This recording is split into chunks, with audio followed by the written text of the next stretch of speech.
श्री शिवाय नमस्तुम दोस्तों, हर हर महादेव। पूज्य गुरु जी पंडित प्रदीप मिश्रा जी की श्री श्रावण शिव महापुराण कथा छत्तीसगढ़ में शुरू हो गई है और आज दूसरे दिन की कथा पूर्ण हो चुकी है। आज की कथा में गुरु जी ने 3 महा उपाय की जानकारी दी। पूज्य गुरु जी ने बताया कि ये उपाय आपको श्रावण महीने में करना चाहिए। पहला उपाय है बेलपत्र की माला का उपाय, दूसरा उपाय है 3 जगह इत्र वाला उपाय और तीसरा उपाय है मंद बुद्धि बच्चों के लिए उपाय। चलिए जान लेते हैं कि पूज्य गुरुजी ने जो पहला उपाय बताया हमें किस प्रकार करना है। पहला उपाय है बेलपत्र की माला का उपाय। बेलपत्र की माला का उपाय करने के लिए आपको शिव मंदिर जाने की आवश्यकता होगी। पूज्य गुरुजी ने कहा है कि इस उपाय को आप सावन के महीने में किसी भी दिन किसी भी समय कर सकते हैं। इस उपाय को माताएं, बहनें और पुरुष और बच्चे भी कर सकते हैं। शिव मंदिर आप लोग जाते ही पूजा अर्चना करने के लिए और महादेव को प्रसन्न करने के लिए आप कई सारे उपाय भी करते हैं। तो इस सावन में गुरु जी ने छत्तीसगढ़ में हो रही कथा में बेलपत्र की माला का उपाय बताया है। ये उपाय आपको पुनर्जन्म से मुक्ति दिलाएगा और संसार सागर से भी मुक्ति दिलाएगा, यानी कि आपको महादेव की असीम कृपा प्राप्त होने वाली है।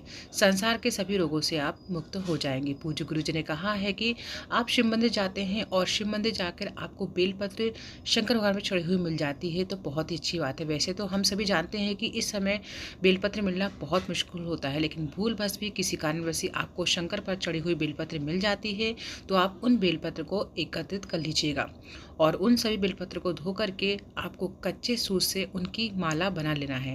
यानी कि बेलपत्र की जो पीछे वाली डंडी होती है उस डंडी से आपको सूत बांध लेना है। ऐसे करके आपको एक माला बना लेनी है। एक बात का आप लोग ध्यान रखिएगा कि जब भी आप बेलपत्र की माला बनाएं तो उसमें सुई का प्रयोग ना करें और छेद ना करें। पूज्य गुरु जी कहते हैं कि तुलसी के पत्तों में और बेलपत्र की माला बनाते समय आपको कभी भी सुई का प्रयोग नहीं करना है और ना ही उनमें छेद करना होता है। ठीक है, तो आप लोगों को क्या करना है कि बेलपत्र की माला बना लेना है कच्चे सूत से। उसके बाद में आपको शंकर भगवान पर चढ़ा देना है उसी माला को और भगवान से अपनी मनोकामना को बोल देना है। इस उपाय को आप सुबह भी कर सकते हैं और शाम को प्रदोषकाल के समय भी कर सकते हैं। छोटा सा सरल सा उपाय है। पूज्य गुरुजी ने हाल ही की कथा छत्तीसगढ़ में हो रही है उसमें ये उपाय बताया है। इस उपाय को अवश्य कीजिएगा। अब जान लेते हैं दूसरा उपाय जो कि है 3 जगह इत्र चढ़ाने वाला उपाय।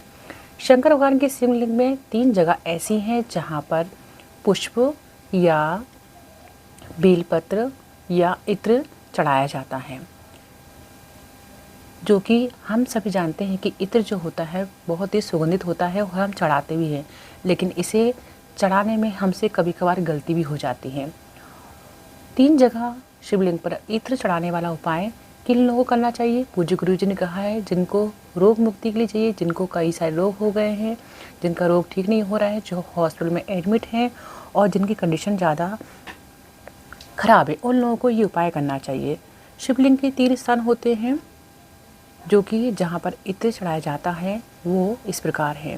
पूज्य गुरु जी ने कहा है कि यदि आप जांच कराने जा रहे हो और डॉक्टर ने बोल दिया है कि आपको बड़ी बीमारी हो गई है और जांच कराने के बाद आपकी रिपोर्ट आ रही है तो उसके पहले आपको 3 जगह पर इत्र समर्पित करना है। इत्र सुगंधित होना चाहिए, कोई पुष्प हो, इत्र हो, सुगंधित हो, खुशबू आना चाहिए। 3 स्थान पर अगर आप इत्र समर्पित कर लेते हैं तो वह स्थान और इत्र समर्पित कर कर आप जाओगे और उसके बाद आप जांच कराओगे तो आपकी रिपोर्ट नॉर्मल आएगी। पहला स्थान है अशोक सुंदरी का, जो कि शिवलिंग के पास में ही होता है। बीच में मोटी सी स्थान होती है। अशोक सुंदरी और शिवलिंग के बीच में यानी कि माता पार्वती जी के बीच में एक खाली स्थान होता है। एक पहला स्थान वो हो जाता है।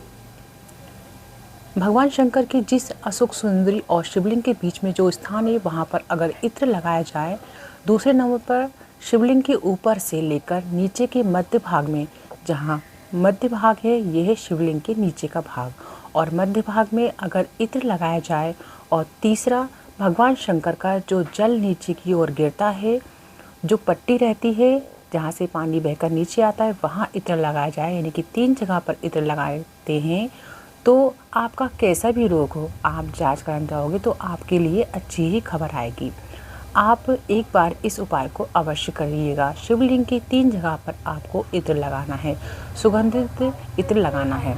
पूज्य गुरु जी ने कहा है ये उपाय आपको ज़रूर से करना चाहिए, क्योंकि कोई न कोई आपके घर में बीमार होगा जिसकी ज़्यादा तबीयत ख़राब होगी, कंडीशन ख़राब होगी, तो आप जब जांच कराने जाते हो आपको लगता है कि ये रोग हो सकता है, तो उस समय आपको ये उपाय करना चाहिए। उपाय करने के बाद महादेव से आपको बोलना है और बोल करके फिर उसके बाद आपको रिपोर्ट के लिए चले जाना है।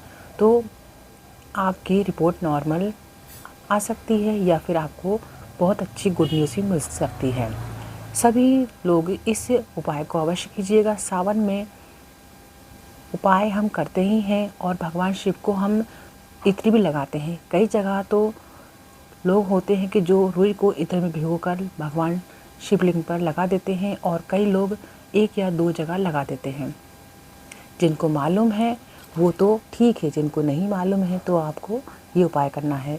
इसमें आपको त्र्यंबकेश्वर महादेव का नाम लेना है। यदि आपको नहीं आता है तो नमः शिवाय, श्री शिवाय नमस्तुभ्यम का भी आप जाप करके इस उपाय को कर सकते हो। इस उपाय को अवश्य कीजिएगा। महामृत्युंजय मंत्र वेद मंत्र का बहुत बड़ा सुंदर मंत्र है, जिसका हम उच्चारण पूर्ण रूप से नहीं करते हैं। व्यासपीठ से उसको हम मंत्र को मन में गुनगुनाते। एक बार आप भी बाबा के मंत्र को मन में गुनगुनाएं। पूज्य गुरु जी कहते हैं कि इस उपाय को अवश्य कीजिएगा। त्र्यंबकेश्वर महादेव के नाम से रोग मुक्ति उपाय है, नया उपाय है, अचूक उपाय है। अब चलिए दोस्तों जान लेते हैं तीसरा उपाय, जो कि मंद बुद्धि बच्चों के लिए है। तीसरा उपाय है मंद बुद्धि बच्चों के लिए। डॉक्टर कहते हैं कि ये बच्चा अन्य 2 साल, 4 साल, 3 साल या 6 महीने पीछे है और इसका विकास नहीं हो रहा है। और ऐसे में माँ सोचती है कि मेरा बच्चा अन्य बच्चों से बहुत ज़्यादा पीछे है, तो मेरे बच्चे का क्या होगा। मेरा बेटा तो 2 साल, 4 साल, 6 साल पीछे अन्य बच्चों से है। तब आपको ये उपाय करना है। शंकर पर भगवान के शिवलिंग, माता अशोक सुंदरी की जगह और मध्य का जो खाली स्थान है, मध्य का जो स्थान बचा हुआ है, वो स्थान पर आपको ये उपाय करना है। कई बार लोग कहते हैं गुरुजी यह पार्वती जी हैं, ये शिवलिंग है। ऊपर जो जलाधारी से जल बह रहा है, शंकर जी की 5 लड़कियां जया, विशरा, श्यामलीवादी, दोतली, देवी या अशोक सुंदरी, और गणेश जी और कार्तिक स्थान के बीच में अशोक सुंदरी वाली जगह का जो स्थान होता है वो शिव पुराण में, लिंग पुराण के अंदर वर्णित किया गया है। भगवान शंकर जी की जो जितनी सती, उमा, कात्यायनी, कुसमांडा, स्कंदा, जितनी महागौरी, जितनी माताएं पूर्व में रही हैं, इन माताओं का स्थान शंकर भगवान ने यहाँ पर रखा है। और वह स्थान ऐसी जगह है, अगर कोई बच्चा कितना भी पीछे है, डॉक्टर कह दिया है कि इसको यह अन्य बच्चों से 2 साल पीछे चल रहा है, इसका विवेक बुद्धि काम नहीं कर रहा है, एक छोटी सी बेलपत्र, एक छोटी सी बेलपत्र आपको मिल जाए, उससे आपको ये उपाय करना है। इस उपाय को माताएं बहनें अपने बच्चों के लिए कर सकती हैं। इस उपाय को आप सुबह के समय भी कर सकते हैं और शाम को भी कर सकते हैं। किसी भी दिन सावन के महीने में किसी भी दिन इस उपाय को कर सकते हैं। अशोक सुंदरी की ओर डंडी कर उस बेलपत्र को रखना है और 3 बार उस पर जल आपको समर्पित कर वही बेलपत्र को लाकर बच्चे को खिला देना है। बच्चा वैसे नहीं खाता है तो उसको पीस कर खिला दीजिए और उसको चाहे तो सूखा करके खिला दीजिए। कुछ ही दिनों में आपको अंतर देखने को मिलेगा। 3 या 4 महीनों में उसकी बुद्धि में, विवेक में अंतर आ जाएगा। पूज्य गुरु जी ने ये उपाय बहुत ही आसान सरल शब्दों में बताया है और हमने भी आपको आसान सरल शब्दों में बता दिया है। आशा करते हैं कि इस उपाय को आप अवश्य करेंगे। हर हर महादेव, श्री शिवाय नमस्तुभ्यम।